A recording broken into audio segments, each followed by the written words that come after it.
why did you make Has Been a Hotel? You know, what was the driving inspiration behind committing what must have been a very, very long time to this Yeah, subject matter? absolutely. When I went to school, I went to school for animation. And so my thesis, just because, like my dream was always to make something musical and something original. And in school, I didn't really have the means to do that. Like, we had to create everything originally. And I had some friends who were composers. So what I decided to challenge myself with was making a film that was entirely dialogueless, and was entirely driven by music. So we had, so it was music driven, but there was no singing or no the actual spoken word. And when I graduated, I was like, okay, that was amazing. I'm glad I got a sense of like animating a film. Now I want to apply that to actually do something original with music. And so I started like, seeing what was feasible, and I was working freelance. So I was putting basically all my money towards the project that I was going to make. And Hasbin was just the right project for me because I'd had these characters for a very long time and I really wanted to do something with them. And I knew that they would exist in the adult animation space, which is a space that I really care about and I really wanted to be a part of, because I feel like all the shows I was watching at the time were all adult. And I don't feel like there's a lot of women in that space. So I was just like, no, this is where I want to, this is where I want to be. So it was kind of just because of that. Like I wanted to do something musical. I love these characters and I wanted to do something in the adult world and bring something to that and tell a story. So that's kind of where it was birthed from, it just happened to be the right one for audiences as well. Who's your little Sorry visitor about my there? cat. Yeah, it's fun. He likes to be on my lap for everything calls. Actually, The more the merrier. yeah, both. I have two of them here. Oh, okay, they're both there. Whoa. Obviously, that's quite a long process. You know, if you've to put all your money into a very specific creative project, right? Now, effectively, you've done that. You've got a show that has two industry giants really pushing behind it, driving the production. It's a success story. But what I'm really curious about there is people, I don't think, may not realize about success stories is there's a lot of pain, there's a lot of hard work, Well, there's a lot of sacrifice that comes with walking that path. You know, are there any particular moments that stand out to you of being like, how am I going to do this? yeah. I mean, I think, yeah, most people don't know is the process of animation is different for every project, and there is no one perfect pipeline. There's no one perfect way to make a show. And there's so many things that you learn on a production to make it go smoother the next time or things like that. And for me, obviously, I kind of came right from school. I wasn't really taught how to work with a team or run a team or anything like that past the thesis film that I had made. So, the pilot was a huge learning experience. Like it was very messy. It was very messy visually, messy, creatively, but it felt very scrappy. Like it was a bunch of people working really hard together to make something complete. But I learned so much on it. And then when I went to, found my studio proper and moved on to my other series, Hell of a Boss, it's like, it went so much smoother that time, but every single episode we make would get smoother and get more, produced and get more, like we just figure out our pipeline, and every single time the show would grow and just have more budget and we'd have more everything. And I think the biggest for me challenge was the transition to working with the studio, because I was so comfortable with the way we worked and the way we because my studio is incredibly artist focused. It's artist founded, artist run. So it's incredibly like focused on the flexibility and the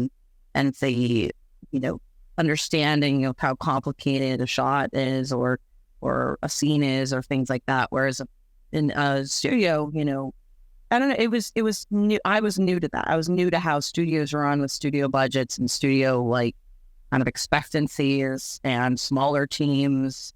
Because and I think for me the biggest like challenge was that and I learned so much on that production that I think, obviously moving into where we've got a season 2, so I think that going much smoother. But I think like the heartbreak and the hardest stuff to deal with is just when you can't do something that you're used to doing the way you're used to doing it, and trying to figure out the new way to do that. But it also was something that ultimately taught me a new skill set. And so I feel like I value everything, but there definitely was a lot of hurdle in that transition for me, because I'm kind of so used to, and the team of artists that I was used to working with kind of so locked in how we had been working, that it's always hard when you have a completely different team kind of involved in the baking process. I guess because with your own team you developed quite a good shorthand, right? And they're your team for a reason. You've got very similar sensibilities, or you challenge each other in a certain way. And I think my question really now, that I think jumping out of that, is individual creator to running a studio, right? How did that step occur? Was that just something you felt like you needed to do to fuel the stories you wanted to tell? You just couldn't do it by yourself anymore, or? Yeah. I really honestly love. I discovered I really love directing. Directing is something that when I was starting out as a creator, I never thought that would be one of the hats I really enjoyed, because I was an animator, so I was someone who was just working and doing freelance and answering someone else and letting them be the creative vision of what I was creating. But meanwhile, I was also creating my own things, like individually, like kind of self-directing my own like animations that I was putting out on YouTube. And so when it came to HAZBIN, obviously, it was my project, so I was the main director, and I was kind of running a lot of things, wearing a lot of hats.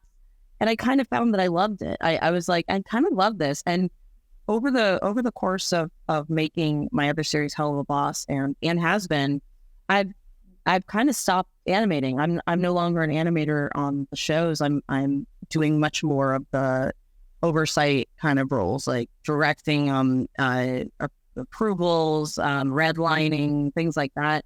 And I actually find a lot of fulfillment in that, because I feel like personally, the team of people that I have are so much more talented than me in the animation world. And so my attitude is always, I like seeing what other people bring to my projects, because I feel like that's what makes them special. And so I have a lot of trust in the artists that we bring on, and I feel more fulfillment that way. So I think that's kind of where I landed, and why the studio was founded. The studio was founded mostly just to continue to be a proper hub that would continue to grow and be able to create these projects of mine. But ultimately, to drive and want to do that, see, it comes from the love of working with such amazing talent from all over the world. I love the idea of how, or not the idea, the reality, sorry, of how community focused that your kind of stuff is. It really is like not only a voice, but kind of a vision for a community seeking union, I think. And that's really two sides of a coin when you're launching something like this, right? It must be very gratifying, but there must be a lot of pressure that comes with that as well. Yeah, I think the normal amount of pressure when you're running anything. Do you not feel it's more though, because you have a YouTube channel that people are so excited about? They see this stuff coming out. It's not like a show that's announced on Amazon Slate. It's got your name behind it as well, and you've got a pilot that you already released, and you've got another series, Hell of a Boss, that kind of is linked into this world as well. And people are crazy. There's so much fan art. There's so much cosplaying. Yeah.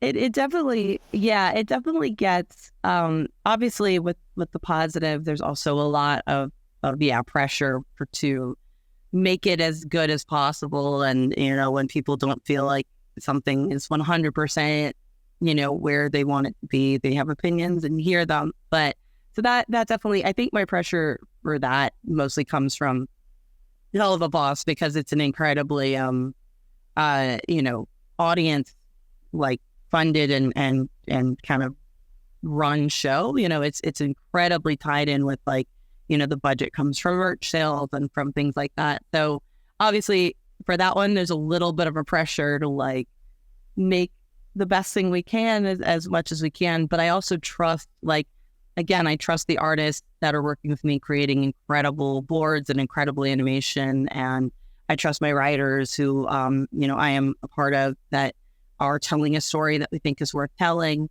And we kind of have to trust that and make it. And thankfully, people have really responded to it. But there is definitely a pressure there when the reliance of the budget and creating it is also tied in with, you know, people continuing to enjoy it.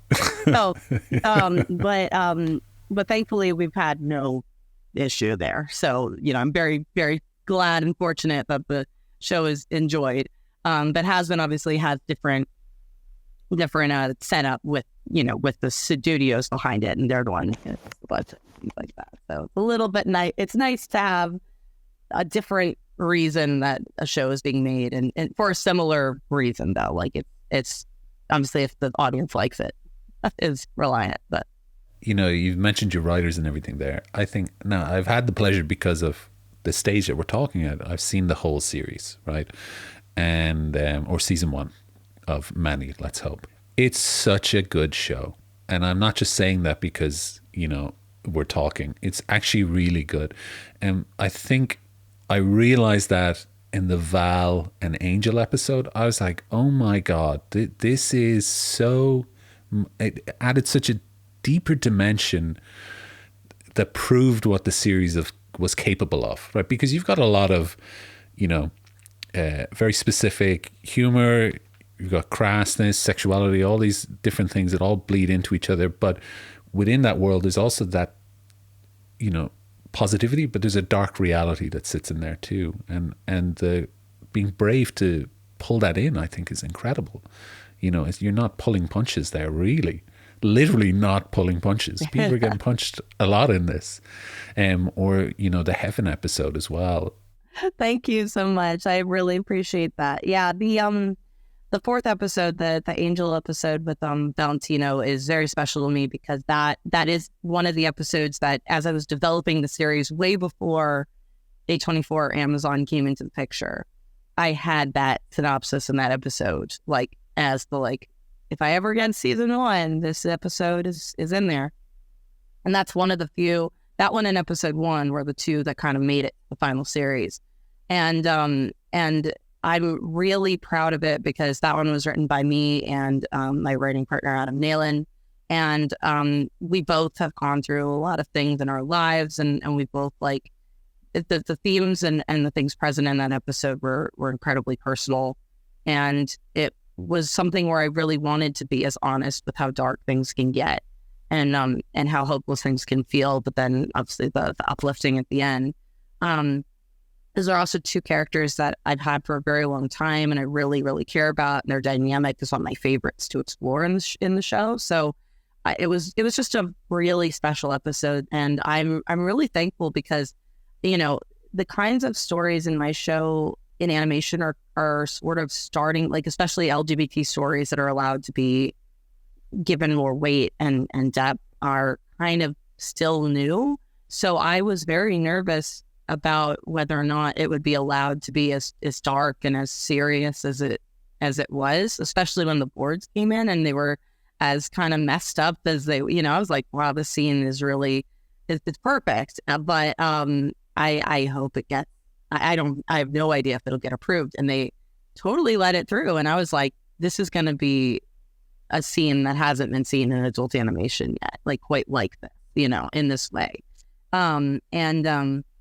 I was so thankful for that. So I think it made the episode stronger to allow it to be that honest and dark. And I'm very thankful for that. And I'm hoping we can obviously do more of that in the series. But I also am very proud of, like, obviously it came about in a time where we were given 8 episodes at a very tight 22 minutes. That's really all that could be done at the time because it was kind of A24 powering it at first. And so that was very challenging because I didn't know if there would be more of the show or not. So I was like, I have my idea for season 1 and we're going to do it, but we're going to find a way to make it work in this kind of amount of episodes and this amount of time with these amazing songs.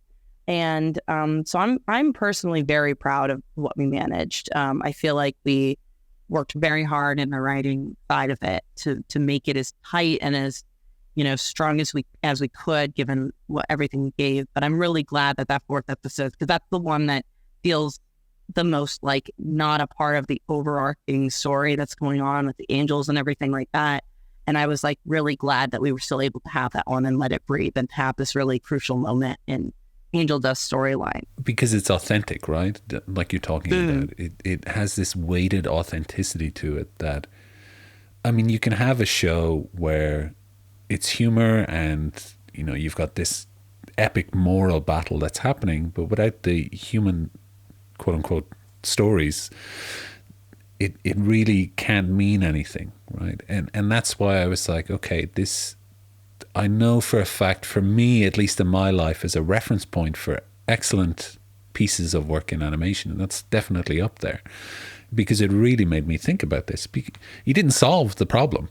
You know, the issue is not solved in that episode, but the viewpoint of the character is strengthened. And I think, you know, like you said, life isn't always like that. You know, problems aren't just solved, but how you approach or how your mindset is or the support that's around it can totally change that. And I've never seen anything like that. I really, really haven't.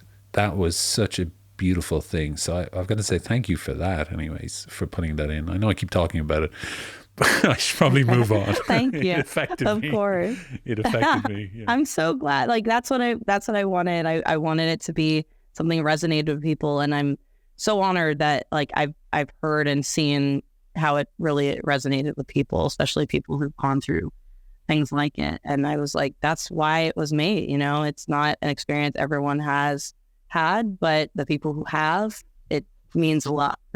You've set up the series very well instantly by setting it in hell versus heaven, right? You've got this straight line of morality that exists, that, you know, demons are bad, angels are good kind of thing. But of course the fun is playing in the middle ground, in the gray area. So tell me about why hell. Why hell? Why Vivienne wants to talk about hell, and this is the perfect place to tell these stories. Yeah, I think hell is such a fun setting for these stories. Obviously, I do my own take, so you know my take is a little bit more whimsical and a little bit more just vast. You know, I themed it vaguely around like Lucifer is a ringleader, and there's this faint like circus theme, like almost like he's trapped in this massive madhouse circus. And then the main city is basically like just a big New York, like Vegas, like just sleazy, but like a city. Like that's the main hub of where the story takes place. And I like playing with it. In my other series, Helva, which is set in the same universe, we explore more of like the layers of hell, which is a place where the sinners can't go. So, you know, it's fun to have like these two kind of separate playgrounds, you know, that are all the same setting still. Because with HAZBIN, it's I wanted to stick to the grander kind of expected biblical themes. So it deals with Lucifer and Lilith and Adam and Eve and people who die and go to hell, and you know these bigger themes of redemption. And then heaven, it's like the cherubs and the seraphims and the thrones and like things like that, like the hierarchy of angels. I like playing in that because there is lore that exists. And I don't usually, when I've seen hell media, some get into that stuff, but most of them stick to the kind of classic things that people have seen before. And I just thought it would be fun because there is a lot of like lore of hell, and I like adaptions. I like kind of taking that and being like, what is that in my, like, what's my spin on it? So that's just fun for me. Like I've always liked, like, you know, that's why I think people like doing stories about like Greek myth and other like folklores or cryptids and things like that kind of have pre-established lore that you can play with. But to me, Hell was kind of an untapped one that I love villains and I love monsters and I love like non-human creatures just to draw. So I was like, that's already, a perfect jumping off point with the setting, because I can kind of make everything monsters and it would make sense because they're demons. And for me, the other element with loving villains is I was like, when I initially was working on the concept, I was like, how do I make a story that's kind of all about villain? Like all the characters are a form of villain. And Hell is just the perfect place for that because everyone's theoretically a bad person,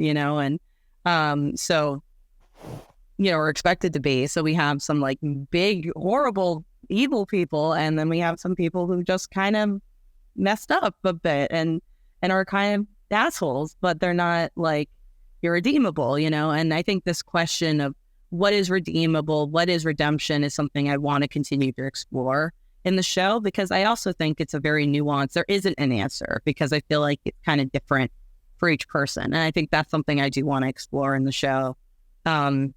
Moving forward is like what maybe could redeem one person won't redeem another person, or, someone could just have much more that they need to atone for, but also what is atonement to each individual person? It's one of those things that I think is complicated and I kind of want the answer to be complicated. I love that. I think that's perfect because it's, something that I could see people latching onto quite easily in a textual conversation like this is, the main villain is Adam, the first man, and this is a very female driven series, but at no stage do I feel like it becomes that kind of conflict. He's just a dick, and that's the reality of him. And there's all sorts of genders and everything in it. I don't feel like it's preaching to that space at all. It really is just a question of, these are people or these are characters with a story and an arc, and they have goals and desires. You've done a very good job, I think, getting away from that. Yeah. Thank you. No, I really enjoyed that. Like you said, I really love Adam. I think he's a fun character to write, but it was definitely one of those things where, because the show's coming from a female perspective, I was like, what, that also there haven't been a lot of shows that kind of dissect some of these really classic stories from this kind of biblical text that we know from a perspective that's like, hey, what, that's kind of messed up a little bit, so I liked getting to play with that while also making a really fun character that's a fun villain. And I mean, I had a blast with that character. I really like him. So it's striking for me is once you start to unmask him literally and figuratively, right? Right. Someone, let's say, starting out on YouTube now, has their own animation that they want to do. Let's talk about actionable steps in your experience that you would say, this is what I did and I think it might help you. Honestly, my best advice is just to do it, because you really do. You don't, like I said, there's no perfect pipeline. There's no perfect jumping off point. So you really do you need to grow those skills. You need to grow the skill of working with people. You have to grow the skill of making yourself. Like I said, I started making my own projects. Like physically, I was the one animating, cleaning up, doing backgrounds, doing everything. I think that's important because you get a sense of what everyone's role would be and the work that goes into it. And then, as you build up, I do think, learning to work with other people, to communicate, to just run a project.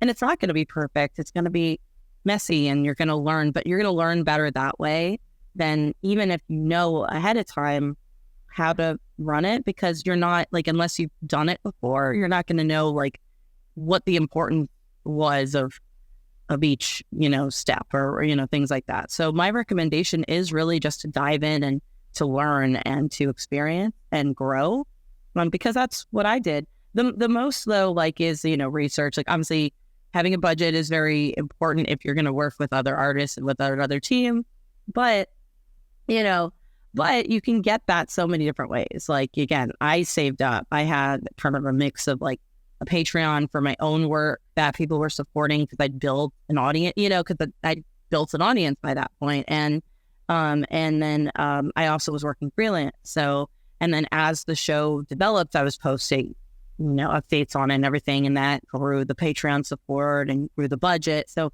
and everything's gradual, especially when you're starting out in indie animation and you're starting something completely from scratch.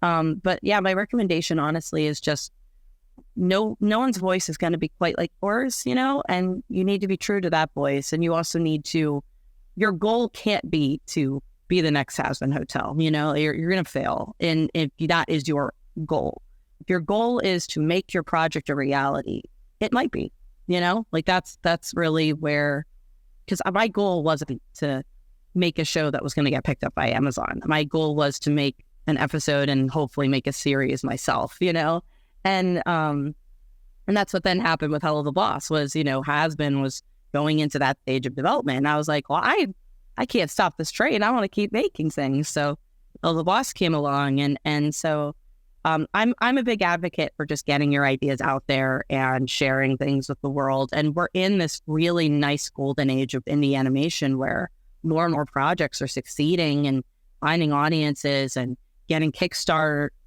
backed. And I think that's great. I think it's really cool and important. And I'm hoping that the bigger industry also sees the success of these projects and these creator driven ideas and starts to invest in more of that. And so I feel like it's a perfect time. And so, yeah, my best advice is just diving in, learning, allowing yourself to make mistakes and to grow, because that's just life. And I think that's art, that's any art career. I like that. It's the idea of now, not how. Just do it. Don't think about how to do it. Just do something, and see where that takes you, basically. And look where it's taken you. Who'd have thought? Huh? This is amazing. Vivienne, thank you so much for your time. I really appreciate your time and your thoughts, and the work that you do is very inspiring to a lot of people. And congratulations. Thank you so much. I appreciate it. I'm so excited for the future, and I'm so excited for people to see the last couple episodes too. We're very, very proud of it. My studio made the finale episode, so I'm very proud of it, and I'm very proud of my crew. Incredible. Well, I'll let you go. Enjoy your day as it starts off in your beautiful, well-lit world. And thank you so much for your time. Thank you.